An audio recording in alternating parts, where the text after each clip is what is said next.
Hello दोस्तों, tax और wealth में आपका स्वागत है। मैं हिमांशु कुमार और मेरे साथ राजेंद्र सर जुड़ चुके हैं। और जैसा कि हर वीक हम लेके आते हैं और जीएसटी की बात करते हैं हमारे सुपर एक्सपर्ट के थ्रू। और हम उम्मीद करते हैं कि अभी तक जो भी हमने आपको आंसर दिए या जो एडवाइस दिए वो बहुत फ्रूटफुल रहे होंगे राजेंद्र सर की तरफ से। और अगर आप ये सर्विसेज बाहर लेने जाते हैं तो राजेंद्र सर बहुत मोटे पैसे आजकल ले रहे हैं, तो अच्छा होगा कि अगर आपकी कोई परेशानी हो, कोई प्रॉब्लम है, अगर छोटी है, बड़ी है, तब तो अभी भी आपको राजेंद्र सर को पैसे और सर्विसेज लेनी ही पड़ेगी, कोई चॉइस नहीं है आपके पास। अगर आप इन्हें नहीं देते किसी और को देंगे। लेकिन जैसा कि हमारा कमिटमेंट है आपका राजेंद्र सर के साथ, और राजेंद्र सर भी चाहते हैं कि हम जीएसटी के बारे में जितनी ज्यादा इंफॉर्मेशन हो वो आप तक पहुंचा पाए और आपकी जो प्रॉब्लम है उसको आइडेंटिफाई करके चीजों को आगे बढ़ा पाए। और जैसा हमेशा मैं कहता हूं कि Rajendra sir one of the best, आप कह सकते हैं, जीएसटी एक्सपर्ट में है इंडिया में, और काफी इस फील्ड में काम भी कर रहे हैं और काफी इंफॉर्मेशन राजेंद्र सर लगातार शेयर भी कर रहे हैं। खैर राजेंद्र सर, क्या जी क्या क्वेश्चन, अगर आप एक बार स्टार्ट करें फिर हम लोग क्वेश्चन लेना स्टार्ट करेंगे सर। जी सर एक्चुअली क्या है कि जो इनिशियली आज सबसे बड़ी समस्या जो इस समय चल रही है वो रूल 86 बी के ऊपर चल रही है। और हमारे पास लगातार बहुत सारे सवाल आ रहे हैं लोगों के। और उससे पहले मैं शुरू करने से पहले मैं हिमांशु जी का आज धन्यवाद देना चाहूंगा। और मैं थैंक यू बोलूंगा हिमांशु जी को कि उन्होंने अपना कीमती समय निकाला और हमारे साथ आए। टैक्स फॉर वेल्थ बेसिकली इनका ब्रेन चाइल्ड है। He has been the founder.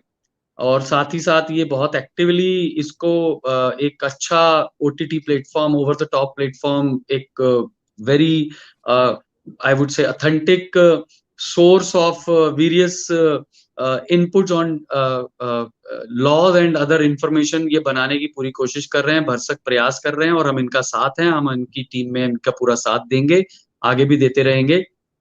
और अब मैं नहीं, जो बात कहूँ।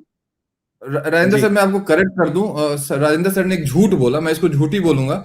साथ नहीं दे रहे, साथ चल रहे हैं। साथ देना और साथ चलने में बहुत फर्क होता है सर। तो वो शब्द आपके गलत हैं। खैर मैं उस पर बाद में डिस्प्यूट करूंगा। आप पहले जो आप सही। रूल की बात कर रहे हैं आप उसको ठीक है, बताएं। ठीक है सर, ठीक है सर, बिल्कुल बिल्कुल।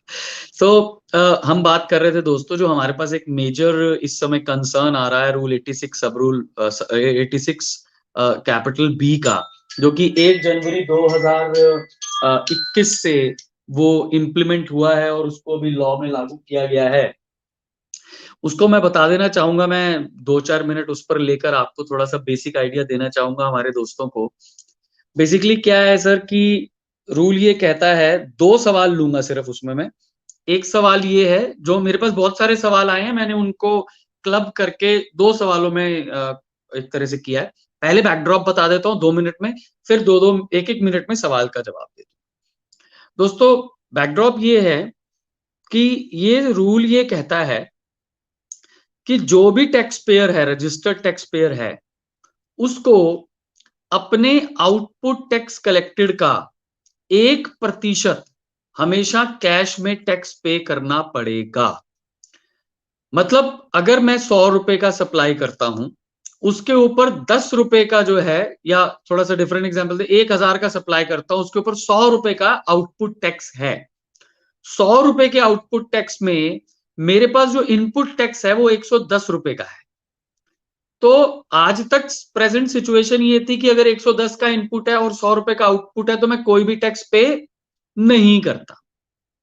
लेकिन 1 जनवरी 2021 से सभी रजिस्टर्ड टैक्स पेयर्स के ऊपर ये कानून लगता है।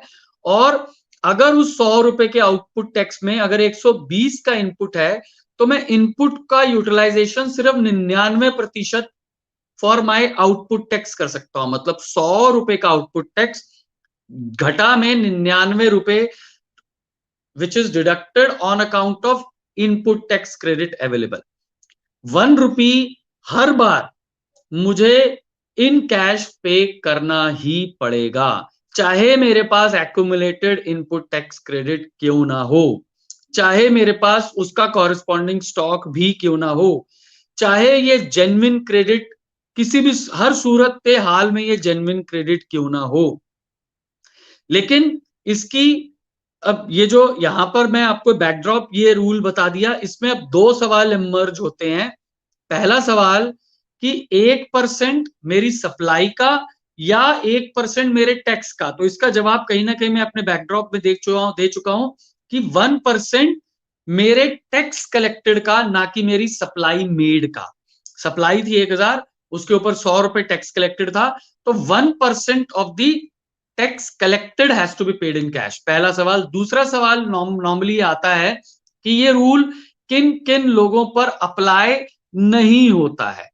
तो बेसिकली जो लार्जली ये सबसे पहले तो उन लोगों पे अप्लाई नहीं होता है जिन्होंने, प्रोपराइटर्स ने, कर्ता ने, पार्टनर ने या किसी भी डायरेक्टर ने अगर पिछले 3 साल में कोई भी साल में 1 लाख रुपए से ज्यादा का इनकम टैक्स अपनी रिटर्न फाइल करते हुए दिया है, तो उन पर यह रूल लागू नहीं होता है।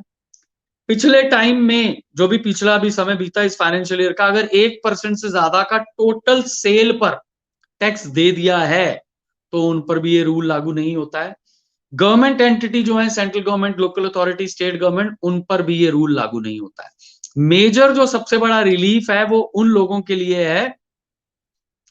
और यस, हाँ, ये भी एक इंपॉर्टेंट क्वेश्चन है, इन्होंने राहुल चौहान जी ने बोल दिया है कि रजिस्टर्ड टैक्स पेयर जिनके ऊपर, जिनकी टर्नओवर 50 लाख रुपए से ज्यादा है, सिर्फ उन्हीं पर रूल लागू होगा। मंथली बेसिस पर 50 लाख रुपए जो डिक्लेयर करेगा, सिर्फ उन्हीं पर रूल लागू ये होता है। तो जिसकी 50 लाख रुपए से मंथली कम है, उस पर भी ये रूल लागू नहीं होता है। This is also interesting important exception to the rule. Secondly, जो सबसे महत्वपूर्ण मुझे ऐसी लगती है कि जो बड़े टैक्स पेयर हैं, जो 50 लाख रुपए से ऊपर हैं, उन पर यह रूल लागू होता है।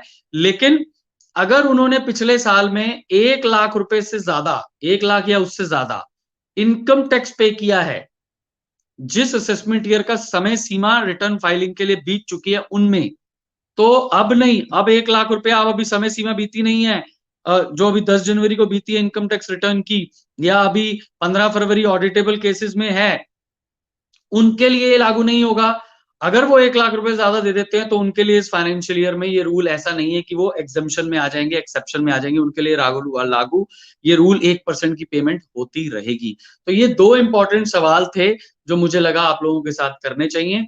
और अगर कोई हमारे पास अभी सवाल हमारे मेंबर्स का है, तो हम वो यहाँ पर ले सकते हैं। सर अभी एक ही क्वेश्चन था, आप उसी में कंटिन्यू करें। ओके, सो अब आगे जो अगली बात जो आती है यहाँ पर, वो एक और इंटरेस्टिंग सिचुएशन की आती है, और वो है QRMP, quarterly return monthly payment scheme. वो भी 1 जनवरी 2021 से लागू हो चुकी है। और इस स्कीम में आकर अब ये स्कीम, जिसकी भी एग्रीगेट टर्नओवर 5 करोड़ से कम है, हमारे पास इससे भी रिलेटेड बहुत सारे सवाल आए, इसमें भी 1-2 सवालों का जवाब मैं आपके लिए देना चाहूंगा। फिर 1-2 सवाल थोड़े इनवॉइस फर्निशिंग फैसिलिटी की बात हो रही है, IFF की बात हो रही है, उसमें भी मंथली जो है मैक्सिमम आप 50 लाख रुपए तक के इनवॉइसेस को डिक्लेयर कर सकते हैं। अब आपका जो 1 जनवरी से किन लोगों को ये स्कीम लेनी है और किन को नहीं लेनी है, प्रैक्टिकली देखा जाए तो जिनकी भी aggregate turnover financial year, preceding financial year में या आप करंट फाइनेंशियल ईयर में 5 करोड़ रुपए से कम है एग्रीगेट टर्नओवर, वो ऑटोमेटिकली डिफॉल्ट ऑप्शंस में फॉल कर गए हैं QRMP में। आप अब अपनी जो जनवरी की रिटर्न फाइल करना चाहेंगे, वो अगर आपकी क्वार्टरली रिटर्न है, तो आपके पास ऑप्शन है कि आप अब QRMP में जाकर अपनी क्वार्टरली GSTR 1 और मंथली टैक्स पेमेंट और क्वार्टरली GSTR 3 भी फाइल कर सकते हैं। ये डिफॉल्ट ऑप्शन है। लेकिन अगर आप ये कहते हैं नहीं जी, मुझे QRMP में नहीं जाना, मुझे तो प्रीवियस सिचुएशन में ही रहना है, मान लीजिए मैं मंथली GSTR 1 फाइल कर रहा था और मंथली GSTR 3 भी फाइल कर रहा था, और मैं वही ऑप्शन लेना चाहता हूं, तो आपको सेलेक्ट करना पड़ेगा कि आप मंथली GSTR 3 भी में जाना चाहते हैं। अगला सवाल ये आता है यहां पर कि मेरे पास पहले स्कीम ये होती थी कि मैं क्वार्टरली GSTR 1 फाइल करता था और मंथली GSTR 3 भी फाइल करता था। एक scheme, combination of scheme, 1 scheme जहां पर 2 combination 1 and 3B, 1 quarterly 3B monthly. दूसरी scheme 1 monthly 3B monthly. Now what is the present situation? My dear friends, present situation now after introduction of QRMP, you have either QRMP और monthly 1 monthly 3B। आप कहें कि मैं quarterly 1 और monthly 3B कर दूं, आप QRMP quarterly 1 with IFF, monthly tax payment with TR6, PMT06, I beg your pardon, PMT06 and quarterly 3B. First scheme combination, second scheme monthly 1, monthly 3B. Now you don't have a facility to file quarterly 1, monthly 3B. No sir, या तो QRMP quarterly 1 with IFF, monthly PMT06 tax payment and quarterly 3B, और monthly 1, monthly 3B. इसके अलावा आपके पास कोई और option नहीं होगी। ये दो इश्यूज मैं QRMP में आपके लिए बताना चाहता था कि भी ये दो आपके इश्यूज हैं QRMP में। उस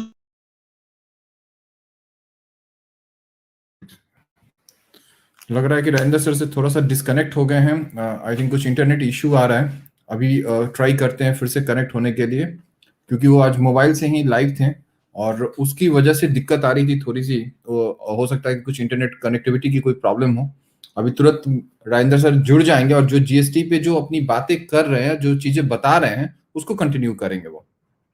आई थिंक ये जुड़ ही चुके हैं sir. I am sorry, I did a mistake. So इसके अलावा QRMP में इसके अलावा कोई और स्कीम फाइलिंग ऑफ रिटर्न के लिए अवेलेबल नहीं है दोस्त। अब एक और जो महत्वपूर्ण सवाल इन दिनों बहुत ज्यादा अराउंड द कॉर्नर है, वो है सम्मन्स के ऊपर। हमारे दोस्तों ने बहुत सारे सवाल पूछे इसके ऊपर, मुझसे रेगुलरली पूछते रहते हैं। सेक्शन 70 में सम्मन आया। अब सम्मन में उन्होंने मुझे ये कहा कि आपने मिस्टर एक्स से परचेजेस की हैं, जो कि हमारे हिसाब से बोगस परचेजेस हैं। During the course of inquiry हमें नजर आया। आप प्रेजेंट हो, आप प्रेजेंट हुए, इन पर्सन हुए या ऑथराइज रिप्रेजेंटेटिव के थ्रू हुए। क्वेश्चन ये आता है कि जो मैंने परचेजेस की हैं, अगर मैंने पेमेंट की हुई है, ई-वे बिल बना हुआ है, गुड्स की मूवमेंट मैं प्रूव कर सकता हूं, लेकिन जो मेरा सप्लायर है उसने टैक्स पे नहीं किया, उसने इनपुट टैक्स क्रेडिट। हालांकि सेक्शन 16(2) कहता है कि सप्लायर ने अपना टैक्स डिस्चार्ज किया हो ईदर बाय कैश और by adjustment to input tax credit. तो मैं सेक्शन 41 में भी अपना आउटपुट टैक्स अपने इनपुट टैक्स से डिस्चार्ज कर सकता हूं। No, because of the data mining, because of the intelligence tools available with the department, they came out, and this is true also to a reasonable extent, कि भाई जो supplier है, he hadn't paid any tax, and that is the reason 86B has come in place। क्योंकि आप huge turnovers 50 crore, 100 crore, 200 crore, 500 crore का धंधा दिखाते हैं, लेकिन आप 1 रुपए का भी टैक्स पे नहीं करते। हाउ इज इट पॉसिबल कि आपके पास हमेशा वैल्यू एडिशन, मतलब कभी भी वैल्यू एडिशन है ही नहीं और हमेशा आप स्टॉक कैरी कर रहे हैं? It is not possible. GST is a value addition tax. अगर आप टैक्स पे नहीं करते तो इसके दो कारण है बस। या तो पहला, आप वैल्यू एड ही नहीं कर रहे, आप लॉस पे बेच रहे हैं, पहला कारण। अगर आप कैश में टैक्स पे नहीं करते इन बाय हैंड, या तो आप लॉस में बेच रहे हैं, पहली बात, आप वैल्यू ऐड ही नहीं करते, आपका कोई प्रॉफिट नहीं है। दूसरा, आपके पास ह्यूज स्टॉक कैरी होता जाएगा, पाइल अप होता जाएगा, बिकॉज आपके पास इनपुट टैक्स क्रेडिट हमेशा ज्यादा होता है अपने आउटपुट टैक्स से। तो इसका मतलब आपके पास स्टॉक ज्यादा होगा, कहीं ना कहीं आपके पास स्टॉक हमेशा कैरी करेंगे। ऑडिटर जब आता है, डिपार्टमेंटल ऑडिटर, तो उसके पास यही माइंडसेट होता है। ऑफिसर भी जब इन्फोर्समेंट करता है, इन्वेस्टिगेट करता है, एडजुडिकेट करता है, तो उसके दिमाग में भी यही बातें होती है कि भाई आप टैक्स क्यों नहीं पे कर रहे? क्योंकि ये बोगस डीलर्स थे, ये हमेशा इनपुट ज्यादा अवेल कर लेते थे और आउटपुट से उसको एडजस्ट कर देते थे और कोई भी टैक्स कैश में पे नहीं कर देते थे। That is why 86B, but because of some of the unscrupulous elements in the society, the entire society cannot be penalized. So, but anyways, all said and done, this is the law of the land. We have to go with it. We have to understand the law. We have to implement the law. Now, next question arises, section 70 वाला जो हम बात कर रहे थे, bogus suppliers. Bogus suppliers are there. For example, now they are asking me, someone given to me, I went there either by in person और by authorised representative. Now the officer asked me that pay tax. Now whether he can ask me to pay tax. The important question here is that in order to force me to pay tax, he has to adjudicate. He has to give me the opportunity of being heard, principle of natural justice. For that matter, he has to issue a show cause notice to me, and adjudicate the process either under section 73 or 74 of the act.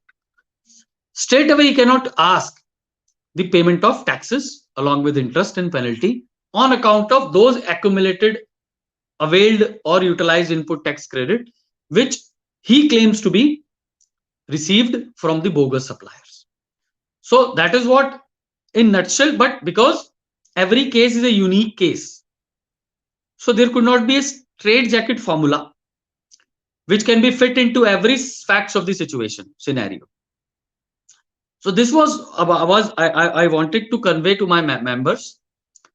Now, because I believe that today is everybody is busy in last dates, and last date for tax audit is just 3 days ago, or now after from today. So that is why we could not have much questions on live program from our members. So मेरे ख्याल हिमांशु जी, हम लोग अगर कोई सवाल नहीं है इसके अलावा, तो हम लोग आज का प्रोग्राम क्लोज कर सकते हैं, जैसे आपको ठीक लगे। आज आप भी बिजी होंगे, मैं समझ पा रहा हूँ, क्योंकि जो हमारा काम है उसके अकॉर्डिंगली सब आज बिजी हैं, तो उसकी वजह से थोड़े क्वेश्चन भी कम रहे। लेकिन जरूरी यह है कि हम अपने जो कस्टमर है, जो क्लाइंट है, उनके काम को हम टाइम पे दे पाए, वो भी हमारी प्रायोरिटी लिस्ट में रहती है। तो आज के लिए इतना ही। अगले वीक हम फिर से हाजिर होंगे, और हम उम्मीद करते हैं कि हमारे जो व्यूअर्स हैं, जो क्वेश्चंस हैं, वो भी हमारे